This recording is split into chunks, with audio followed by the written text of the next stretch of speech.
Welcome back to another episode of the DailyFlip podcast. I'm your host, Alex, and today we're going to be flipping through some of the top stories, including the GOP's shrinking advantage with the Electoral College, an article talking about how CBS may actually be under investigation from the FCC commissioner, and an article asking the question why Donald Trump is still campaigning in states that he may lose. And of course, we will end today with our Daily Delight, a story meant to leave you feeling positive, ready to take on the day.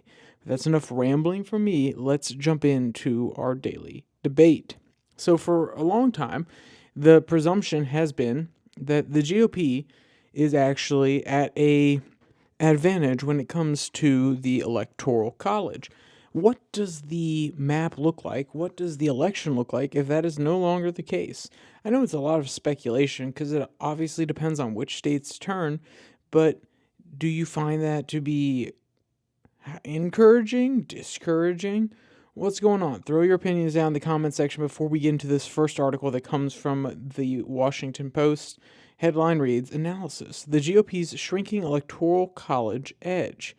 And going through this first one, it was interesting, to say the least, because as I have grown up in an America that is, in theory, a majority Democratic country, if it's even a very slight majority, maybe talking 52, 53, the saying has always been, well, if it was just down to the popular vote, it would almost always would come down to Democrats being the winner. But the Electoral College is what levels the playing field.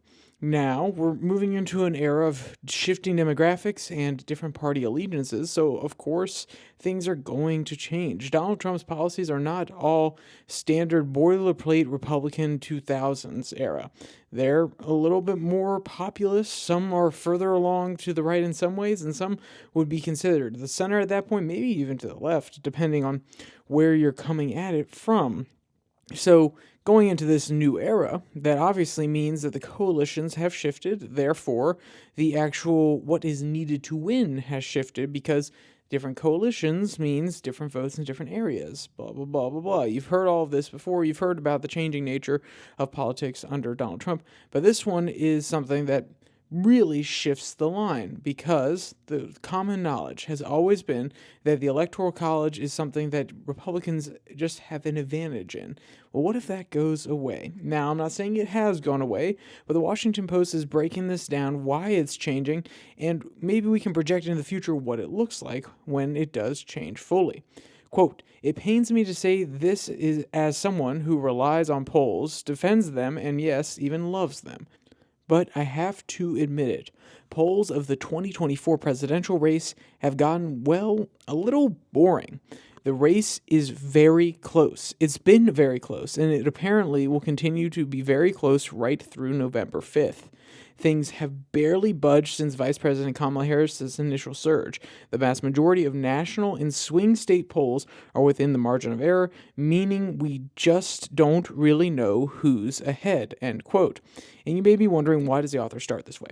Because if it is tied in the polls, and let's assume the polls are more representative of the popular vote than the Electoral College, the author goes on to presume that that means that even if it's pretty tight in these polls, the Republicans will have the advantage in the actual election because we let the Electoral College decide rather than just the raw popular vote.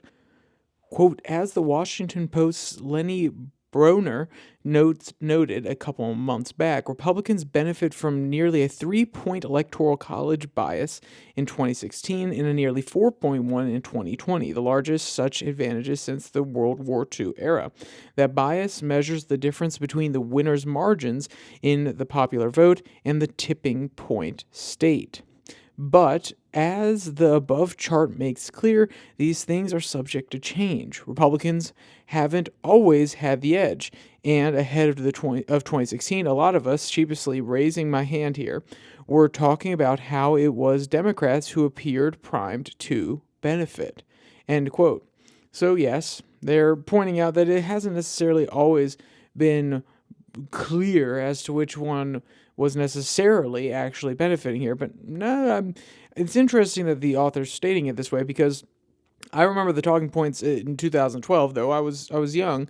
I definitely remember the talking points about the Electoral College benefiting Romney. 2008, I can't remember all of the discussions, though it is probably less than relevant because of the fact that Obama was running away with that one. But you can definitely tell nowadays it's the center of the conversation.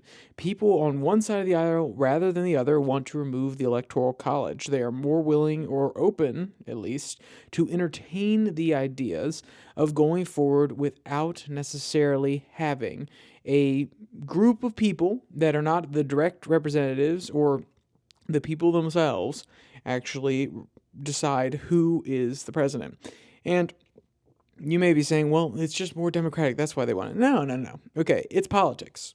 And if the Republicans would win more often if it was just the popular vote, I guarantee you there are plenty of people who just play raw power politics, and they would be saying, hey, we need to get rid of the Electoral College, and then they would create a justification that they would put out in the media, and most of the people who are just followers of the media narrative would hear out the argument and they would agree, disagree, but a majority would probably just fall in line.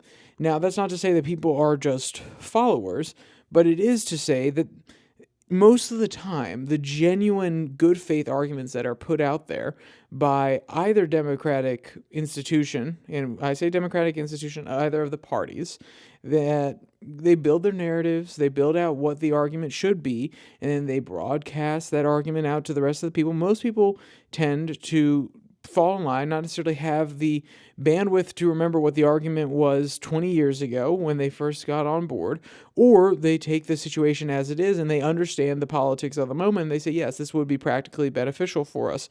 So that is not to say that it is just a problem of our modern politics, that whoever would actually benefit from it would be able to make the narrative such that it gets rid of or argues to get rid of the Electoral College. The point is, that is how politics works. And the Democrats have been in a position where the Electoral College is not necessarily in their favor. Therefore, you've heard more arguments from people that operate or listen to Democratic politics here more recently say, no, get rid of the Electoral College. Well, obviously, something may change. Quote, today it looks as though it might be even less of a Trump advantage, if it is one at all. It's not at all clear what the tipping point state might be because of all the swing states are so close. But right now, the post-polling average shows it's either Michigan, Pennsylvania, or Wisconsin. I mean, pretty straightforward. The blue wall states, yeah, it doesn't necessarily surprise anybody. Pennsylvania has been at the center of every single campaign.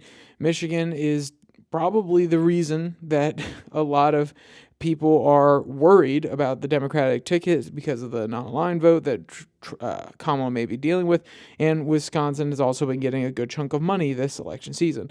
But I'll continue. Quote, winning all three would deliver the 270 electoral votes Harris needs, and she leads by about 2 points in each of them. That's virtually the same as her 2-point edge in the national polls.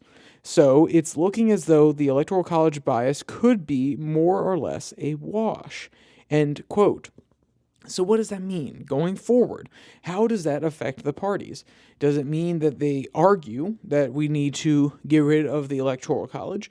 No, I think that right now it is too ingrained in the Republican psyche that the Electoral College is a good thing, that it empowers the states that don't necessarily have the largest populations to still have a voice in the process. And it at least provides some guarantees, though small, that a presidential candidate like Trump or like Kamala Harris, Vice President Kamala Harris, will come visit the states that would maybe be called flyovers. Then again, is Iowa getting a lot of attention right now? Not necessarily. North Dakota, South Dakota? No. Montana? No. Wyoming? Definitely not. And yet, they can't be fully dismissed. You can't just go to the places with the largest populations in order to continue the process forward and make sure that you're winning the election. Though, I still think they don't get the attention that everybody believes that they deserve, especially some of the citizens of these states. But I think that mentality is too deeply ingrained in the current GOP. Now, give it about 10, 12 years, 20 years where they don't have an advantage, you'll see the narrative shift. And if the narrative is shifted in the party, it's probably because the Democrats at that point have the advantage. Now, if it just stays neutral, I think there will still be some holdovers on both sides and some people who look at it pretty even-handedly and say, well, okay, if it's not necessarily going to change too much, then we're going to at least guarantee that it doesn't go back to the system, which is the popular vote, which is still, if you look at it, a lot of people, or a lot of the different theorists out there, still argue, though, that America is a very conservative nation compared to other nations, that within the nation you would actually still get a few more Democratic wins if it was an only popular vote. Then the Republicans may stay on brand and say, no, hey, we're going to keep the Electoral College just because they want to prevent the popular vote from being an absolute blowout every single time. There are lots of different paths forward here. I think that, one, keep this thing in the back of your mind, okay? I'm not saying that this is the end-all, be-all. Oh, we found the smoking gun. It's going to all change, guys, because every single political cycle is different. Every single election cycle, though it may have the same characters, it has different variables. And the party narratives are constantly shifting. If you look at the Republican Party from 8 years ago, it is a different beast than the Republican Party today. So don't be surprised when the messaging changes. I mean, the messaging around Trump and his policies and conservatism in general has shifted so much in 4 years alone that I could see the exact same thing happening with one or two thought leaders who come out and ask questions about the Electoral College. But keep it in the back of your mind. Remember this moment. Remember when this was first brought up to you, when it no longer outright benefited the Republicans to support the Electoral College, or at least it didn't show that it gave them an absolute edge. And think back if things change and say, oh, hey, I heard it here first, and it took X amount of time. Maybe I'm absolutely wrong. Maybe the Washington Post is wrong, because I'm not saying that I have the authority to understand every single element of the Electoral College advantage. Maybe they still have it on a national level, and it is simply because of the swing states that things have changed a little bit. That is fair enough, even though the Electoral College is technically supposed to be consistent across all of them. Maybe in those states alone, the way that the population has changed actually affects the Electoral College vote in those states more than in others. There's lots of different angles that you can come from here, but at least keep it in the back of your mind. And if you start hearing the talking points, maybe you'll think back to when you heard this and say, oh, hold on, yeah, it only took 4 years to get here instead of 8. I'm saying that it's a 12 to 20 year change. Maybe, for all I know, it takes, like I said, one thought leader. It takes one or two thought leaders. Maybe Newt Gingrich comes out and says something, and though he's not necessarily a thought leader anymore, he still has some sway. And if he could get the middle of the road, old style, Tea Party-ish Republicans in order to change their mind, maybe the populists would come along with it, or the populists are already there because whatever it takes to win. Who knows? But that's enough on that article. Let's jump into our second one that comes from Fox News. FEC Commissioner explains if CBS could be in hot water over controversial 60 Minutes edit.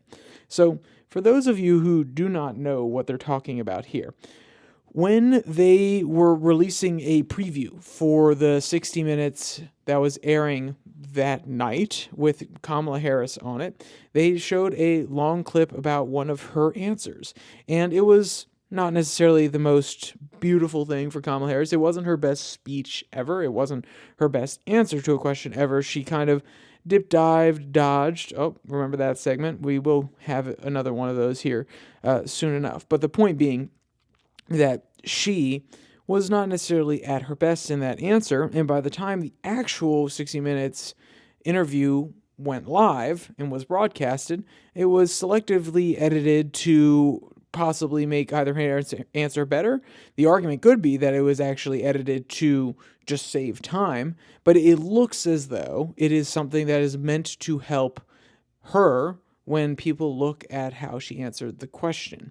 And there's lots to it here. The article goes on to say, well, okay, even if they do actually pursue something here, they would have to be able to prove the intent of the executives, the showrunners, and the people that were editing it. And in order to actually prosecute CBS and not necessarily individuals, they would have to be able to prove specifically that it's the showrunners and the higher-ups at CBS rather than individuals, which is a hard thing to do. But that doesn't mean I want to step on his case. I want to give him, the FCC commissioner, I want to give them the chance to actually explain what's going on. Quote, the commission acts on complaints about distortion, not complaints about editorial positions. And so, what this claim is alleging is that an act of distortion took place. And so, if you look at the FCC statute, section 326 of our statute says that the commission doesn't have the power of censorship over broadcast signals and communications.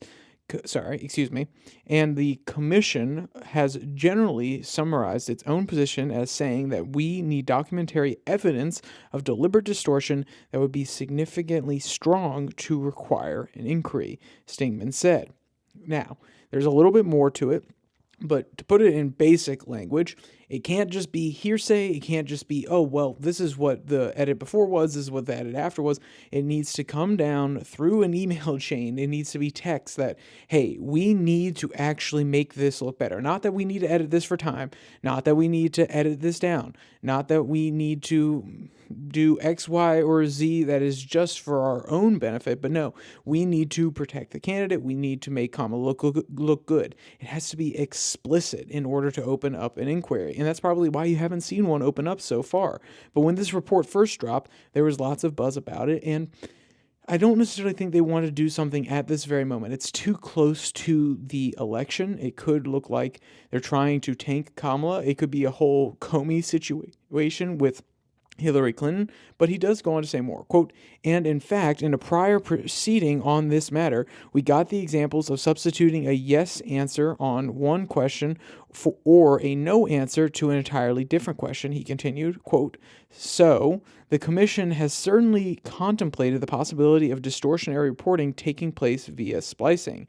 That's one reason I don't think that this complaint is facially ridiculous, and it would not be inappropriate for the commission to take it up, end quote. What he's going on to say there, though, is actually a little bit contradictory. Not necessarily contradictory, not saying that, oh, well, we don't actually need it on the face, but he's going on and saying, well, we know that splicing has happened before and it can be beneficial to one candidate rather than another, or just beneficial to one candidate. And we've seen cases like this before, which means there is some ground to what could be a legitimate claim here.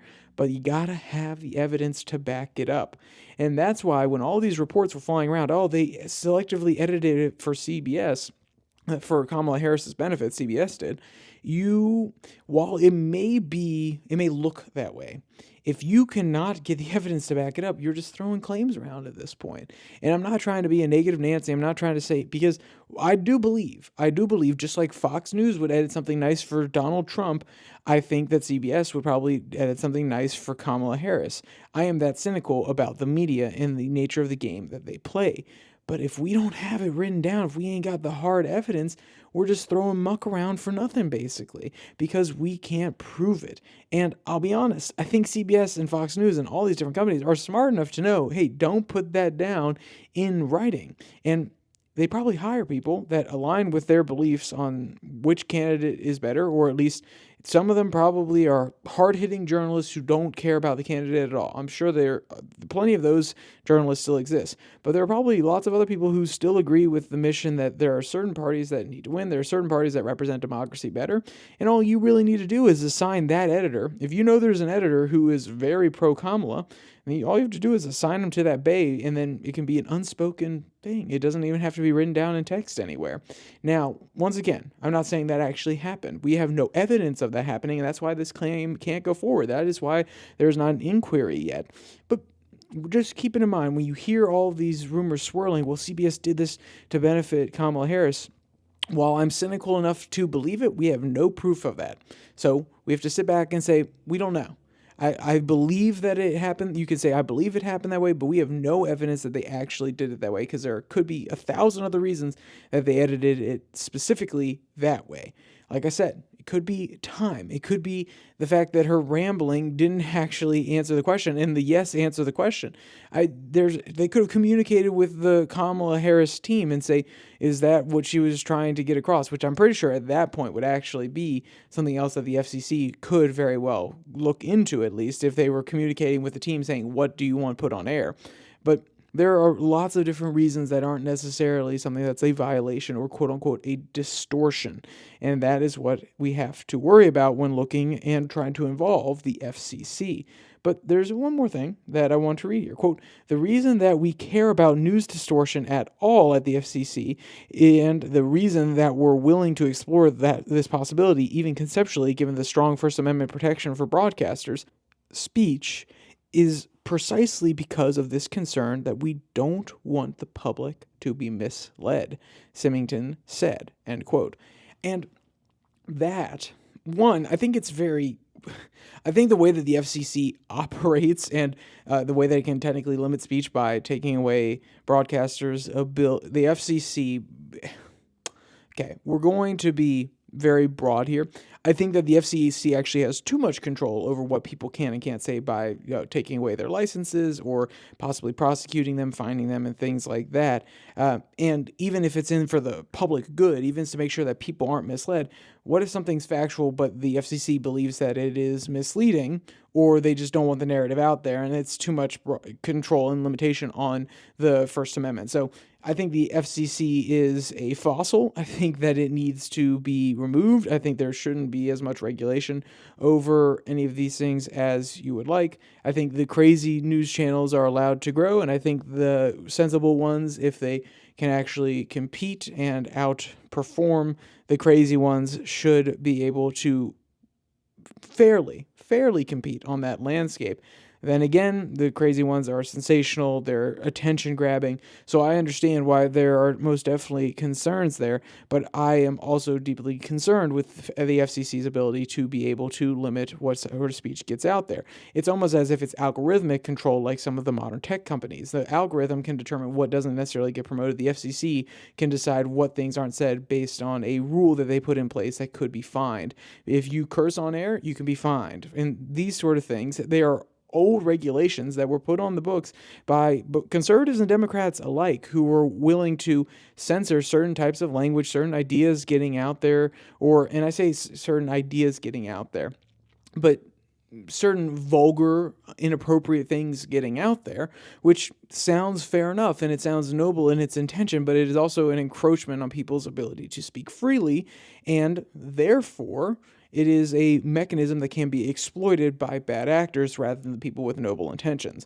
But that is enough on the FCC. I have to keep doing some more research because the FCC isn't something that we necessarily worry about too much nowadays. We don't necessarily hear too much about them. So I want to do a little bit more reading before we go into a absolutely comprehensive argument against the FCC. That will be a different podcast for another day, probably after the election time, because obviously we're geared toward the election right now rather than cool investigative or long-term podcast pieces going into the modern affairs versus the previous affairs of different organizations and agencies and regulatory bodies. But with that, I think we've closed the book on that one. We've gone through how the FCC could bring something, but they don't necessarily have it written down yet. They're probably doing some inquiries. They're probably asking around if anybody has any hard evidence of that. And I'm sure some pots are being stirred to see what rises to the surface at CBS. But with that said, let's jump to our final article that comes from Daily Costs. The headline reads, "The reason Trump's holding blue state rallies should terrify you." So I framed it when we first talked about it, about he's holding rallies in states that he's probably not going to win.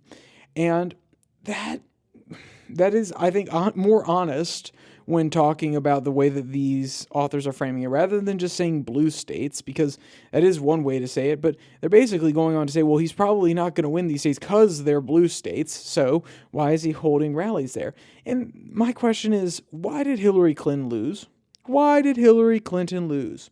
Because she did not go to a state that she very well could have won. That's the argument. That's the oversimplified argument, which is fair enough, but she didn't go to Wisconsin. She basically thought it was a lock-in, so she didn't spend time there.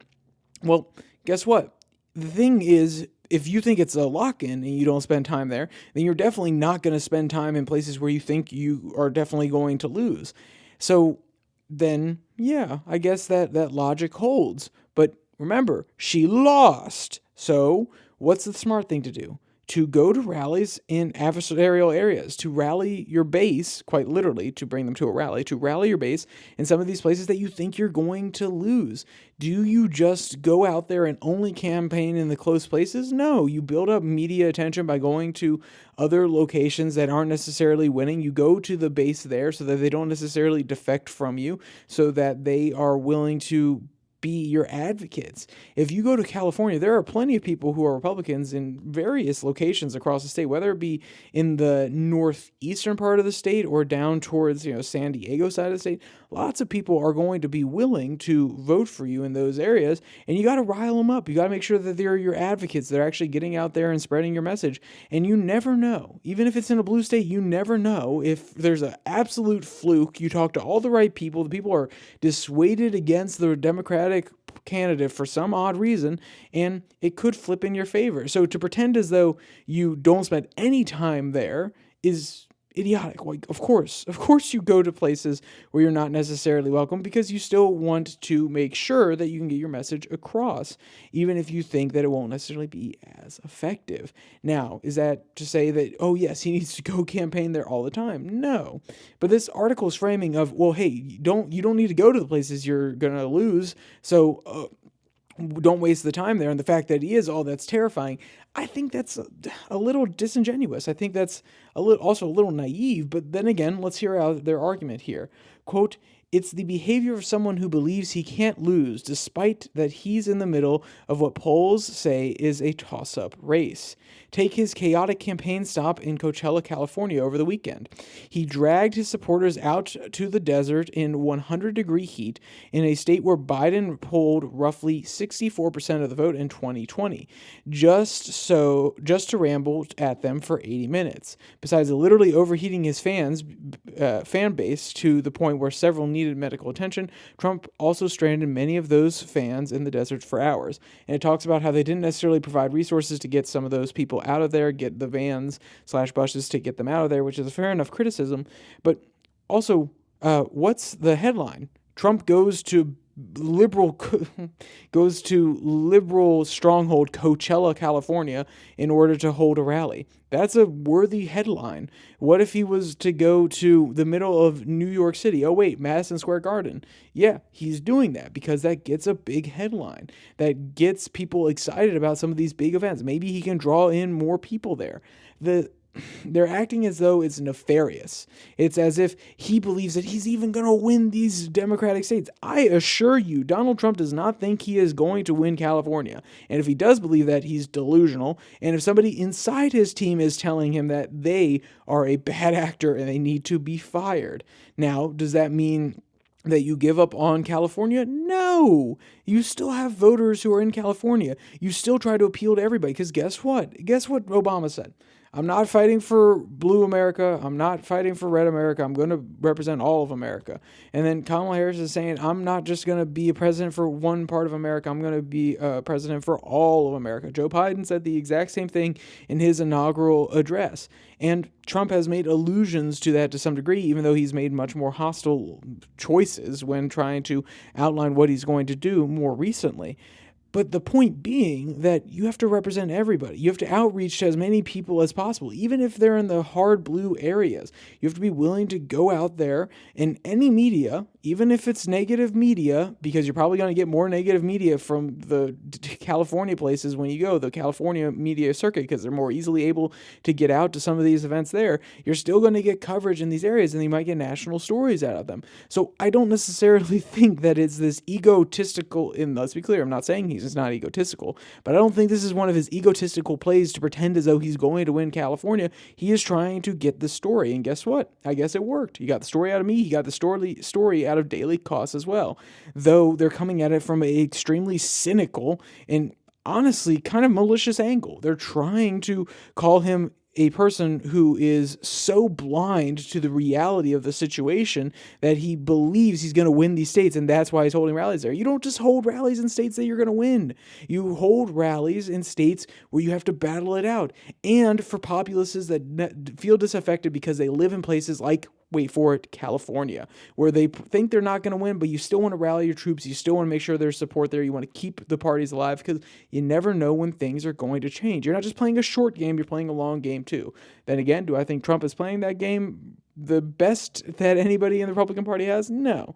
But I just wanted to really call out that article because I found it so intriguing that they just need to find an issue with Donald Trump so much that they're willing to do that, which is come in and make a absolutely idiotic point. I understand you're supposed to continue spending money in other locations in the battleground states. Yeah, you should be doing a lot more rallies there, but that doesn't mean you don't do a rally in one or another. Also, remember, for the Madison Square Garden example, guess what's right next door to New York? Pennsylvania. Guess what's right next door to New York? New Jersey. Now, is New Jersey flipping red this time? Probably not. But Pennsylvania, like I said, is right there. You can still get in there. And it's the mass appeal. It's these huge events that pull people in. Maybe people from Nevada went into Coachella. Maybe people from New Mexico or Arizona, more likely Arizona than New Mexico, said, you know what, I'm willing to drive out there because it sounds like an interesting event. Maybe people from Pennsylvania are willing to go to the Madison Square Garden one. But no, when you come in with such a cynical lens that it can't be anything but he believes he's going to win these places, and he has this nasty egotism and narcissism. I'm cynical about politics, but that's a whole nother level. That is a whole nother level that I cannot quite comprehend. But that's enough on that. Let's jump into our daily delight so we can leave you feeling positive before you go on with the rest of your day. This one comes from Animals Around the Globe. New budding friendship between baby bear and deer. And I sent this to a friend, and they reacted like, oh, it's so cute. And they have photos, and the first photo on actually at the very beginning of the article it is adorable. There's no other way to put it. It is adorable. And I promise you, when you go through, read about this friendship between basically siblings at this point, it is fun. And it feels antithetical. It feels like it's not something that can actually work out. And yet the family did make it work out. So, but with all that said, there's only one more. Oh, wait, hold on. Nope. If you want to read any of today's articles, all of them are linked in the description below that like and subscribe button down there. You can find the links to the Spotify, Pocket Cast, Podvine, as well as the Twitter handle at Your Daily Flip, where I post a Twitter tirade every Tuesday and Thursday. A little bit off the top of the head, random topics, not necessarily scripted, or have articles like this, or talking about international news, like the 6 and 6 podcast that comes out on the exact same day, but that comes out on the RSS feed and over here on the YouTube channel. So if you didn't hear that right, Monday, Wednesday, Friday, you're going to see the podcast. On Tuesday, Thursday, on the exact same place, you're going to see the international news, 6 and 6. And if you go over to the Twitter on Tuesday and Thursday, you'll see the Twitter tirade. Now, I think we've gotten it all squared away. So with all that said, there's only one more thing to say. Stay safe. Don't die.